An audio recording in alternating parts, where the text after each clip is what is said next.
क्या आपने कभी दुनिया के सबसे ताकतवर नेताओं में से एक को एक साधारण माँ की कहानी सुनकर रोते हुए देखा है? अगर आपको इसमें दिलचस्पी है तो लाइक करें, चैनल सब्सक्राइब करें और इस दिल को छू लेने वाली कहानी को शेयर करें। नई दिल्ली में दोपहर का समय था। राजधानी की भीड़भाड़ वाली सड़कों पर बेरहम भारतीय गर्मी की धूप पड़ रही थी। हवा धूल और उम्मीद से भरी हुई थी, एक अनोखा मेल जिसे केवल भारत को जानने वाले ही समझ सकते हैं। लाल किले के सामने हजारों लोग जमा थे, वह प्रतिष्ठित लाल किला जिसने सदियों के भारतीय इतिहास को देखा है। आज का दिन अलग होगा, आज का दिन खास होगा। प्रधानमंत्री नरेंद्र मोदी ने लोगों से सीधे मिलने की घोषणा की थी, एक ऐसी परंपरा जिसे उन्होंने सत्ता के महलों और सोने से मढ़े हॉल से दूर आम नागरिकों से जुड़ने के लिए बनाए रखा। मोदी हमेशा की तरह समय पर पहुंचे। उनके दृढ़ कदमों की गूंज इस अवसर के लिए विशेष रूप से बनाए गए अस्थायी मंच पर गूंज रही थी। उन्होंने अपना पारंपरिक बेदाग सफेद कुर्ता पहना था और उनके माथे पर उनकी हिंदू भक्ति के प्रतीक के रूप में नारंगी रंग का राजनीतिक चिन्ह प्रमुखता से अंकित था। भीड़ तालियों और मोदी मोदी के गगनभेदी नारों से गूंज उठी, जो ऐतिहासिक दीवारों से गूंज रहा था। उन्होंने अपने विशिष्ट आत्मविश्वास और उस चौड़ी मुस्कान के साथ हाथ हिलाया जिसने पूरे उपमहाद्वीप में लोगों के दिल और वोट जीत लिए। लेकिन उस दिन किसी ने नहीं सोचा था कि वही मुस्कान लाखों दर्शकों के सामने आंसुओं में बदल जाएगी। भारत एक ऐसा देश है जहां प्राचीन परंपराएं डिजिटल आधुनिकता के साथ एक अनोखे अंदाज में घुल मिल जाती हैं।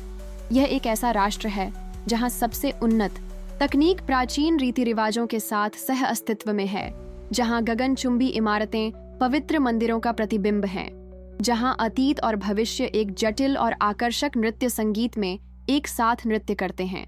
लेकिन अगर समय के इस नृत्य में कोई एक चीज अछूती रहती है तो वह है मातृ स्वरूप के प्रति पवित्र सम्मान।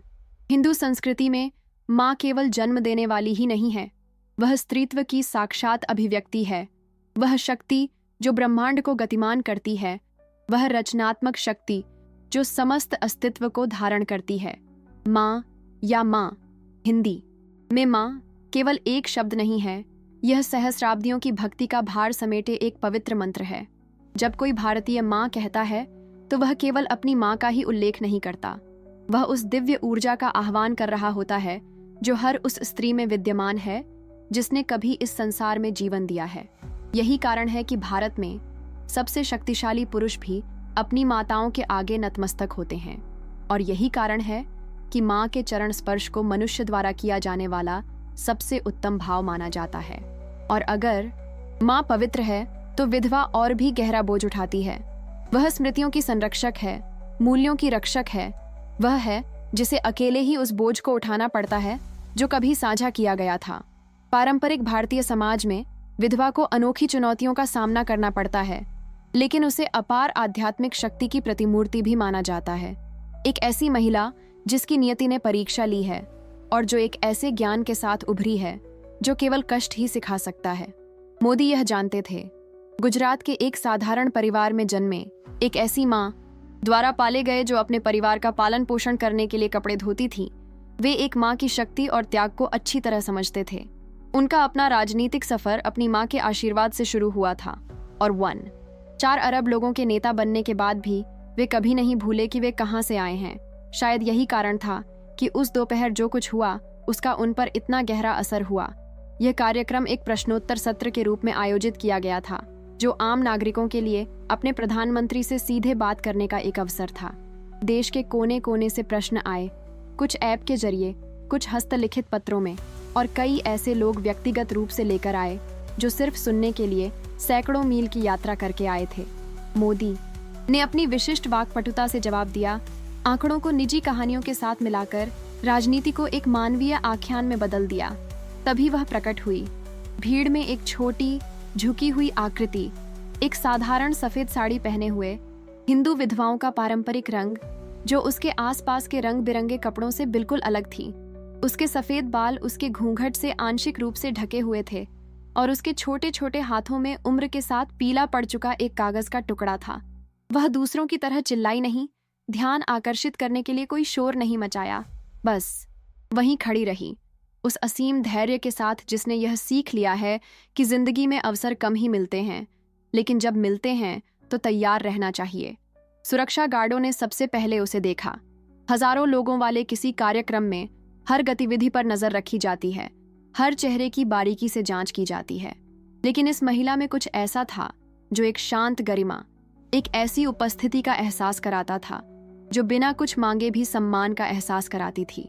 जब उसने डरते डरते अपना हाथ उठाया और अपने कागज को ऐसे पकड़ा जैसे वह दुनिया का सबसे महत्वपूर्ण दस्तावेज हो, तो सुरक्षा गार्डों ने एक दूसरे की तरफ देखा और किसी कारणवश जो वे समझ नहीं पाए उसे जाने देने का फैसला किया। मोदी ने उन्हें मंच की ओर आते देखा। दूर से ही उनकी अनुभवी आंखें, जिन आंखों ने दशकों के सार्वजनिक जीवन में हर तरह के मानवीय दुख और सुख देखे थे, उस आकृति में कुछ खास बात पकड़ पाईं। शायद वह उनके चलने का तरीका था, नपे तुले लेकिन दृढ़ कदमों से, या शायद वह तरीका था जिससे उनका सफेद घूंघट हवा में धीरे धीरे लहरा रहा था, जो उन्हें बेवजह अपनी मां की याद दिला रहा था। भीड़ ने माहौल में आए बदलाव को महसूस किया। बातचीत बंद हो गई, मोबाइल फोन नीचे कर दिए गए और किसी भी भारतीय सभा में होने वाली लगातार घमाघमी की जगह एक उम्मीद भरी खामोशी छा गई। उस पल में कुछ रहस्यमय सा था, मानो सभी को लग रहा था कि वे कुछ असाधारण देखने वाले हैं। वह मंच के नीचे पहुंची और रुक गईं। अखबार खोलते समय उनके हाथ थोड़े कांप रहे थे और मोदी ने उनकी झिझक भांपते हुए सीढ़ियां उतरकर उनके पास खड़े हो गए। इस साधारण से भाव भंगिमा से एक प्रधानमंत्री का मंच से उतरकर एक आम नागरिक के पास जाना, भीड़ में से एक बड़बड़ाहट में स्वीकृति की आवाज निकली। लेकिन इसके बाद जो हुआ उसने सबको एकदम खामोश कर दिया। नमस्ते मोदी साहब, उन्होंने कहा। उनकी आवाज धीमी लेकिन स्पष्ट थी और उनके उच्चारण में भारीपन था जिससे उनके ग्रामीण होने का आभास हो रहा था। उन्होंने पारंपरिक अभिवादन में अपनी हथेलियां छाती के सामने रख लीं और मोदी ने भी उसी भाव से थोड़ा झुककर सम्मानपूर्वक उत्तर दिया। मेरा नाम कमला देवी है और मैं उत्तर प्रदेश के सीतापुर जिले से हूँ। मोदी ने उत्साह से सिर हिलाया। भारत का सबसे ज्यादा आबादी वाला राज्य उत्तर प्रदेश, जहाँ 20 करोड़ से ज्यादा लोग रहते हैं, एक ऐसा क्षेत्र था जिसे वे अपने राजनीतिक महत्व और सामाजिक आर्थिक चुनौतियों दोनों के लिए अच्छी तरह जानते थे। बोलो माँ, उन्होंने उस सम्मानजनक शब्द का इस्तेमाल करते हुए कहा जो कोई भी भारतीय बेटा अपनी उम्र की महिला को संबोधित करने के लिए इस्तेमाल करता है। मैं सुन रहा हूँ। कमला देवी ने गहरी सांस ली और उनके अगले शब्द किसी शांत झील पर पड़े पत्थरों की तरह श्रोताओं पर गिरे, जिससे लहरें पैदा हुईं जो उस पल से कहीं आगे तक फैल गईं। साहब, मेरे पति 5 साल पहले गुजर गए। वे एक किसान थे जिनके पास सिर्फ 3 बीघा जमीन थी। उन्होंने 1 एकड़ से थोड़ी ज्यादा जमीन वाले छोटे से खेत का जिक्र करते हुए कहा, जब वे चल बसे तो साहूकार मेरे पीछे पड़ गए। उस साल फसल खराब हुई थी और उन्होंने बीज खरीदने के लिए कर्जा लिया था। मोदी ध्यान से सुन रहे थे, लेकिन जो लोग उन्हें अच्छी तरह जानते थे वे उनके हाव भाव में एक सूक्ष्म बदलाव देख पा रहे थे। उनके हाथ, जो आमतौर पर भाषणों के दौरान इशारे करते रहते हैं, उनकी बगलों में स्थिर रहे। उनकी आंखें, जो हमेशा सतर्क और गणनाशील रहती थीं, अब एक अलग ही तीव्रता से उस महिला के चेहरे पर टिकी थीं। साहब, वे हमारा घर लेना चाहते थे। छोटा सा घर था, सिर्फ 2 कमरे, लेकिन हमारे पास बस इतना ही था। मेरे दोनों बच्चे उस समय छोटे थे। सबसे बड़ा सिर्फ 12 साल का था। उसकी आवाज़ थोड़ी कांपने लगी, लेकिन उसने उस दृढ़ संकल्प के साथ अपनी बात जारी रखी जिसने यह कहानी कई बार सुनाई थी और उस पीड़ा को समझने की कोशिश कर रही थी। मैं ठीक से पढ़ लिख नहीं सकती थी, मुझे कागजात और दस्तावेज समझ नहीं आते थे, लेकिन मुझे पता था कि मैं अपने बच्चों को सड़क पर नहीं छोड़ सकती। भीड़ अब पूरी तरह से शांत थी, यहाँ तक कि छोटे बच्चे भी, जो आमतौर पर सार्वजनिक कार्यक्रमों में दौड़ते खेलते रहते हैं, इस पल की गंभीरता को समझ रहे थे। मोदी आगे बढ़े और अपने और कमला देवी के बीच की दूरी और कम कर दी। तुमने क्या किया माँ? उसने पूछा। उसकी आवाज सामान्य से अधिक धीमी थी। मैंने नौकरानी का काम शुरू कर दिया साहब। मैं घर घर जाती, सफाई करती, खाना बनाती, कपड़े धोती। काम पर जाने से पहले बच्चों के लिए दोपहर का खाना बनाने के लिए सुबह 4 बजे उठती और अंधेरा होने पर ही लौटती। अखबार पकड़े हुए उसके हाथ अब साफ कांप रहे थे। लेकिन यह काफी नहीं था। पैसे इतने भी नहीं थे कि ठीक से खाना खरीद सकूं। सूदखोरों को पैसे देना तो दूर की बात है। मोदी के गले में कुछ अटकन सी महसूस हुई। कमला देवी की कहानी ग्रामीण भारत में लाखों ऐसी ही कहानियों की प्रतिध्वनि थी। विधवाओं की कहानियां, जो उस व्यवस्था के खिलाफ अकेले संघर्ष कर रही थीं, जो अक्सर उन्हें भूल जाती थी। लेकिन जिस तरह से उन्होंने अपनी बात कही, जिस गरिमा के साथ उन्होंने अपना दुख व्यक्त किया, उसने उनके दिल को गहराई से छू लिया। फिर मेरे सबसे बड़े बेटे ने कहा कि वो मेरे साथ काम करने के लिए स्कूल छोड़ना चाहता है, उसने आगे कहा, और अब पहली बार उसकी आवाज भर्रा गई।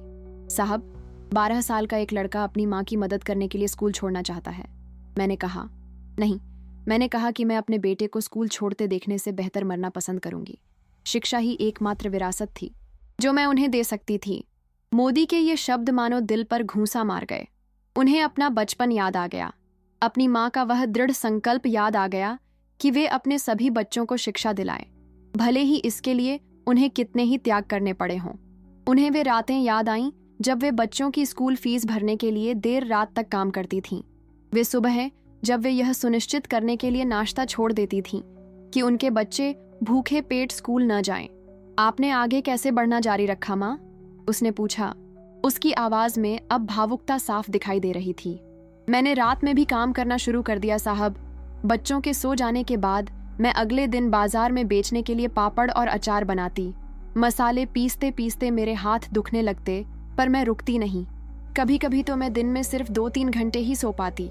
वह रुकी और अपने हाथों को देखने लगी, जिन पर सालों की मेहनत के जख्म अब भी थे। कई दिन ऐसे भी थे जब मैं बाथरूम में रोती थी, भगवान से शक्ति मांगती थी। कई दिन ऐसे भी थे जब मैं हार मानने के बारे में सोचती थी। मोदी को अपने हाथ कांपते हुए महसूस हुए। अकेले रोती हुई, अपने परिवार को संभालने के लिए चुपचाप संघर्ष करती एक माँ की छवि उनकी अपनी यादों और लाखों भारतीय परिवारों की वास्तविकता से गहराई से जुड़ गई। लेकिन साहब, मेरे बच्चे तो थे ही। जब भी मैं सबसे बड़े बच्चे को मोमबत्ती की रोशनी में पड़ते देखता, क्योंकि कभी कभी हमारे पास बिजली का बिल भरने के लिए भी पैसे नहीं होते थे, मुझे याद आता कि मैं क्यों लड़ रहा था। जब भी सबसे छोटा बच्चा मुझसे पूछता कि उसके पिता कब वापस आ रहे हैं और मुझे फिर से समझाना पड़ता कि वे वापस नहीं आ रहे हैं, तो मुझे पता होता था कि मैं उनका साथ नहीं छोड़ सकता। मोदी के चेहरे पर एक आंसू बह निकला। उन्होंने उसे छिपाने की कोशिश की, अपना हाथ चेहरे पर ऐसे रखा जैसे चश्मा ठीक कर रहे हों। लेकिन उस ऐतिहासिक पल के हर पल को कैमरे में कैद कर रहे कैमरों की नजरों से यह भाव छिपा नहीं रहा। कमला देवी ने दबी हुई सिसकियों के साथ अपनी आवाज को तोड़ते हुए कहा, सबसे बुरा पल तब आया जब मेरा सबसे बड़ा बेटा स्कूल में भूख से बेहोश हो गया। शिक्षक ने उसके माता पिता को बुलाया और मुझे जाकर अपनी स्थिति बतानी पड़ी। ये पहली बार था जब मुझे सचमुच शर्मिंदगी महसूस हुई, गरीब होने की नहीं, बल्कि अपने ही बेटे को भरपेट खाना न दे पाने की। मोदी अब खुद को रोक नहीं पाए। हजारों लोगों और कैमरों के सामने, जो देश भर के लाखों दर्शकों के लिए सब कुछ लाइव प्रसारित कर रहे थे, उनके चेहरे पर आंसू बहने लगे। वह व्यक्ति जिसने राजनीतिक तूफानों का सामना किया था, जिसने अरबों लोगों के जीवन को प्रभावित करने वाले फैसले लिए थे, जो अपनी मजबूती और दृढ़ संकल्प के लिए जाना जाता था, एक साहसी माँ की कहानी सुनकर बच्चों की तरह रो पड़ा। भीड़ को एहसास हुआ कि क्या हो रहा था, और वहां और भी गहरा सन्नाटा छा गया। यह सिर्फ ध्यान का सन्नाटा नहीं था, यह पवित्रता का सन्नाटा था। इस बात की मान्यता कि वे कुछ ऐसा देख रहे थे जो राजनीति से परे था, कुछ ऐसा जो मानवीय स्थिति के शुद्धतम सार को छूता था। माफ करना माँ, मोदी ने रूंधते हुए कहा। आप तक जल्दी न पहुंचने के लिए, आपके संघर्ष के बारे में न जान पाने के लिए माफी चाहता हूं। कमला देवी ने आश्चर्य से उनकी ओर देखा। साहब, आपको माफी मांगने की जरूरत नहीं है। आप मुझे जानते नहीं थे। मैं आज यहाँ शिकायत करने नहीं, बल्कि शुक्रिया अदा करने आई हूँ। धन्यवाद, मोदी ने आंसू पोंछते हुए पूछा। जी साहब, मेरे बड़े बेटे को किसानों के बच्चों के लिए सरकारी कार्यक्रम के तहत छात्रवृत्ति मिली है। आज वह विश्वविद्यालय में इंजीनियरिंग की पढ़ाई कर रहा है। मेरा सबसे छोटा बेटा हाई स्कूल के आखिरी साल में है और शिक्षक बनना चाहता है। उसकी आवाज में अब गर्व का भाव था, जो पिछली यादों के दर्द से बिल्कुल अलग था। मैं यहाँ कुछ मांगने नहीं आई, मैं शुक्रिया अदा करने आई हूँ। ये बताने के लिए कि सीतापुर की एक विधवा माँ अपने बच्चों को सम्मान के साथ पाल रही है। मोदी पूरी तरह से अपना संयम खो बैठे। उन्होंने कमला देवी के चरणों में प्रणाम किया और उनके चरण स्पर्श किए। यह हिंदू संस्कृति में सम्मान का सबसे पवित्र संकेत है, जो पारंपरिक रूप से माता पिता, गुरुओं और देवी देवताओं के लिए होता है। इस क्षण की प्रामाणिकता से अभिभूत होकर भीड़ भावुक होकर तालियां बजाने लगी और कई लोग रो भी पड़े। नहीं साहब, ऐसा मत कीजिए। कमला देवी ने विरोध करते हुए मोदी को खड़ा करने की कोशिश की। आपके पैर मुझे छूने चाहिए। नहीं माँ, मोदी ने झुककर जवाब दिया। आज मैंने सीखा कि सच्चा नेतृत्व क्या होता है। आपने अपने परिवार का उस अंधकार से बाहर निकाला जब बाकी सब उन्हें छोड़कर चले गए थे। आप ही यहाँ की सच्ची नेता हैं। जब वह आखिरकार खड़े हुए तो उनकी आंखें अभी भी आंसुओं से लाल थीं। उन्होंने भीड़ की ओर देखा, फिर कैमरों की ओर, और जब उन्होंने बात की तो उनकी आवाज में एक ऐसा भाव था जो किसी ने उनसे पहले कभी सार्वजनिक रूप से नहीं देखा था। मेरे भाइयों और बहनों, उन्होंने शुरू किया, आज मैं आपके प्रधानमंत्री के तौर पर नहीं बोल रहा हूँ। आज मैं एक माँ के बेटे के तौर पर बोल रहा हूँ, एक ऐसे व्यक्ति के तौर पर जो माँओं द्वारा अपने बच्चों के लिए किए गए पवित्र त्याग को समझता है। वे रुके, लेकिन अपनी भावनाओं पर काबू पाने की कोशिश कर रहे थे। ये माँ कमला देवी जी हमारे भारत की उन लाखों माताओं का प्रतिनिधित्व करती हैं जो चुपचाप संघर्ष करती हैं, चुपचाप कष्ट सहती हैं, चुपचाप सफल होती हैं। भीड़ पूरी तरह मंत्रमुग्ध थी।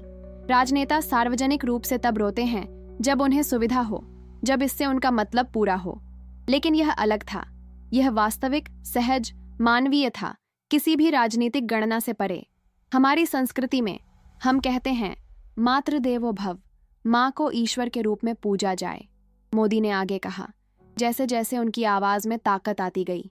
लेकिन हम कितनी बार इसका सच्चा सम्मान करते हैं? कितनी बार हम माताओं को सचमुच देवी के रूप में देखते हैं? आज इस माँ के दिन मैंने दुर्गा माता को देखा, मैंने लक्ष्मी माता को देखा, मैंने उन सभी देवियों को देखा जिनकी हम अपने मंदिरों में पूजा करते हैं, लेकिन वे यहाँ धरती पर जीवित हैं, असली समस्याओं का सामना कर रही हैं, असली साहस दिखा रही हैं। कमला देवी की आंखें नम थीं, लेकिन अब वे आंसू किसी और ही भावना के थे। बरसों बाद पहली बार उन्हें लगा कि उन्हें सचमुच देखा जा रहा है, उनकी कद्र की जा रही है। मोदी ने उनकी ओर देखते हुए कहा, मैं वादा करता हूं कि भारत में किसी भी माँ को वह सब नहीं सहना पड़ेगा जो आपने अकेले सहा है। मैं वादा करता हूं कि हम आप जैसी माताओं के लिए और कार्यक्रम और अवसर और अधिक सहयोग उपलब्ध कराएंगे, क्योंकि जो राष्ट्र अपनी माताओं की परवाह नहीं करता वह सभ्य कहलाने का हकदार नहीं है। यह वादा पूरे देश में गूंज उठा। ग्रामीण घरों में जहां दूसरी विधवाएं टेलीविजन पर इसे देखती थीं, शहरी दफ्तरों में जहां दूर रहने वाले बच्चे अपनी माँओं को याद करते थे, स्कूलों में जहां बच्चे माँ शब्द का सही मतलब समझने लगे थे। मोदी ने आगे कहा, लेकिन आज मैंने एक और बात भी सीखी। मैंने सीखा कि सरकार किसी देश को मजबूत नहीं बनाती। ऐसी माएँ ही होती हैं जो अपने बेटों को चरित्रवान बनाती हैं, संसाधन न होने पर भी उन्हें मूल्य सिखाती हैं और कठिन से कठिन परिस्थितियों में भी आदर्श नागरिक बनाती हैं। वह कमला देवी की ओर मुड़ा और बोला, माँ, आपके बच्चे भाग्यशाली हैं। उन्हें किसी भी बच्चे से बेहतर माँ मिली है, और हमारा भारत भाग्यशाली है कि उसे आप जैसी माएँ मिली हैं। इसके बाद जो हुआ उसे आधुनिक भारतीय राजनीति के सबसे सहज और मार्मिक क्षणों में से एक के रूप में याद किया जाएगा। कमला देवी ने अपनी स्वाभाविक शर्म को काबू में करते हुए आगे बढ़कर मोदी के चेहरे को प्यार से छुआ, जैसे एक माँ अपने बच्चे को छूती है। भगवान तुम्हें आशीर्वाद दे बेटा, उन्होंने बेटे के लिए प्यार भरे शब्द का इस्तेमाल करते हुए कहा। हमारे भारत की देखभाल ऐसे ही करते रहो जैसे एक अच्छा बेटा अपनी माँ की करता है। मोदी ने एक पल के लिए अपनी आंखें बंद कर लीं, आशीर्वाद को आत्मसात करते हुए। जब उन्होंने आंखें खोलीं तो वे अभी भी आंसुओं से चमक रही थीं, लेकिन अब कुछ और भी था। एक नया दृढ़ संकल्प, अपने काम के उद्देश्य से एक गहरा जुड़ाव। कार्यक्रम 2 घंटे चलने वाला था, लेकिन 4 घंटे तक खिंच गया। एक के बाद एक लोग अपनी अपनी कहानियां सुनाने के लिए उठे, कमला देवी के साहस से प्रेरित और मोदी की प्रतिक्रिया की प्रामाणिकता से अभिभूत। प्रधानमंत्री ने हर एक की बात सुनी, और हालांकि वे फिर से खुलकर नहीं रोए, लेकिन यह स्पष्ट था कि उस दिन उनमें कुछ बुनियादी बदलाव आया था। जब कार्यक्रम का समापन हुआ तो मोदी ने कुछ ऐसा किया जिसकी किसी ने उम्मीद नहीं की थी। अपने आधिकारिक काफिले में तुरंत जाने के बजाय वे भीड़ के बीच से गुजरे, परिवारों से बात करने के लिए रुके, बच्चों को गले लगाया और दूसरे बुजुर्गों के पैर छुए। लेकिन इससे भी ज्यादा महत्वपूर्ण बात यह थी कि उन्होंने कमला देवी का संपर्क विवरण मांगा और वादा किया कि उनका एक सहयोगी उनसे संपर्क करेगा ताकि उन्हें जरूरी मदद मिल सके। यह खबर जंगल में आग की तरह फैल गई। कुछ ही घंटों में इस घटना के वीडियो सोशल मीडिया पर लाखों बार शेयर किए जाने लगे। #माँ का आशीर्वाद, माँ का आशीर्वाद और #मोदी के आंसू, मोदी के आंसू जैसे हैशटैग न केवल भारत में बल्कि दुनिया भर में ट्रेंडिंग टॉपिक बन गए। अंतर्राष्ट्रीय अखबारों ने इस खबर को वह दिन जब एक प्रधानमंत्री रोया और वह विधवा जिसने एक राष्ट्र के दिल को छू लिया जैसी सुर्खियों से छापा। लेकिन सबसे महत्वपूर्ण बात सुर्खियां या ट्रेंडिंग टॉपिक नहीं थे। असल में जो मायने रखता था वह था वास्तविक बदलाव जो शुरू हो रहे थे। कुछ ही हफ्तों में सरकार ने ग्रामीण विधवाओं के लिए सहायता कार्यक्रमों के विस्तार की घोषणा की। गैर सरकारी संगठनों ने मातृत्व सहायता कार्यों के लिए दान में तेजी से वृद्धि की सूचना दी। भारत भर के परिवारों में माताओं के मूल्य और त्याग के बारे में गहन चर्चाएं होने लगीं। कमला देवी सीतापुर स्थित अपने गांव में एक स्थानीय हीरो बनकर लौटीं। लेकिन उससे भी ज्यादा महत्वपूर्ण बात यह थी कि उनके साथ एक ऐसा सहारा भी था जिसकी उन्होंने कभी कल्पना भी नहीं की थी। देश भर से नौकरियों के प्रस्ताव आने लगे, उनके बच्चों को छात्रवृत्तियां प्रदान की गईं और यह सुनिश्चित करने के लिए एक कोष स्थापित किया गया कि उन्हें फिर कभी कोई कष्ट न सहना पड़े। इस आयोजन के 3 महीने बाद मोदी सीतापुर की एक अघोषित यात्रा पर आए। वे कमला देवी के घर गए, जो अब भी वही 2 कमरे थे, लेकिन अब पुनर्निर्मित और खुशनुमा रंगों से रंगे हुए। उन्होंने साथ में चाय पी, उन्होंने उन्हें अपने बच्चों की तस्वीरें दिखाईं और उन्होंने उनके जीवन और उनके समुदाय के बारे में और भी कहानियां सुनी। साहब, उसने दूसरा कप चाय डालते हुए कहा, उस दिन ने मेरी जिंदगी बदल दी, लेकिन मुझे उम्मीद है कि इसने आपकी जिंदगी भी बदल दी। मोदी मुस्कुराए। दुनिया भर में जानी पहचानी राजनीतिक मुस्कान नहीं, बल्कि किसी ऐसे व्यक्ति की सच्ची मुस्कान जिसने अपने उद्देश्य को फिर से खोज लिया हो। यह बदल गया है माँ। इसने मुझे याद दिलाया कि मैं इस पद पर क्यों हूँ। इसने मुझे याद दिलाया कि शासन का मतलब सत्ता नहीं, बल्कि सेवा है।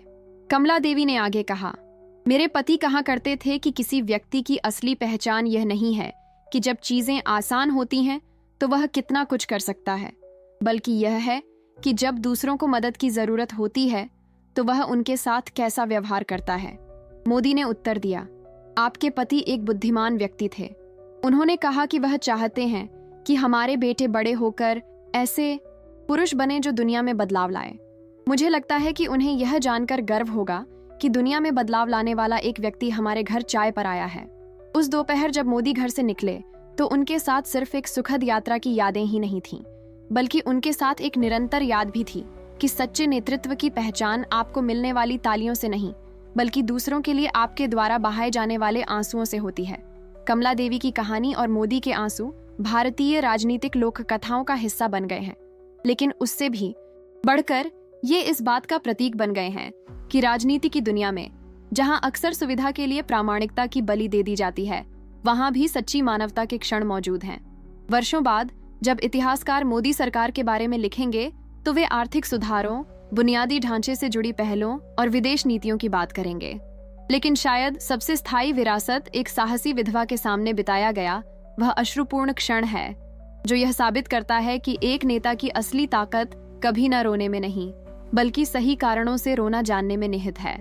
भारत में जहां माताओं को देवी के रूप में पूजा जाता है, जहां दुख को ज्ञान का मार्ग माना जाता है, जहां दूसरों के दर्द के लिए बहाए गए आंसुओं को पवित्र माना जाता है, वह दिन हमेशा एक ऐसे क्षण के रूप में याद किया जाएगा जब एक प्रधानमंत्री ने पूरे विश्व को याद दिलाया कि किसी भी देश का नेता होने से पहले वह एक ऐसी माँ के पुत्र थे और हमेशा रहेंगे, जिसने उन्हें सिखाया कि दूसरों की सेवा करना नेतृत्व का सबसे अच्छा रूप है। यह एक ऐसी कहानी है जो हमें याद दिलाती है कि हम जीवन में चाहे कितनी भी ऊंचाई पर पहुंच जाए, चाहे कितनी भी शक्तियां इकट्ठा कर लें, अंततः हम सभी उन माताओं के पुत्र और पुत्रियां हैं जिन्होंने हमारे लिए अपना सब कुछ त्याग दिया। और जब हम दूसरों में उस त्याग को देखते हैं, जब हम दूसरों के दर्द पर रोते हैं, जब हम एक विधवा माँ के मौन साहस के आगे नतमस्तक होते हैं, तो हम न केवल अपनी माताओं का बल्कि पूरी मानवता का सम्मान करते हैं। यदि इस कहानी ने उस दिन लाखों भारतीयों की तरह आपके दिल को छुआ है तो इसे साझा करें, इसे याद रखें और सबसे बढ़कर इसे अपने आसपास की साहसी माताओं को देखने और उनका सम्मान करने के लिए प्रेरणा के रूप में उपयोग करें, क्योंकि उनमें से प्रत्येक में वही दिव्य शक्ति निवास करती है जो ब्रह्मांड को चलाती है और जिसने उस यादगार दिन पर एक प्रधानमंत्री को भी रुला दिया था।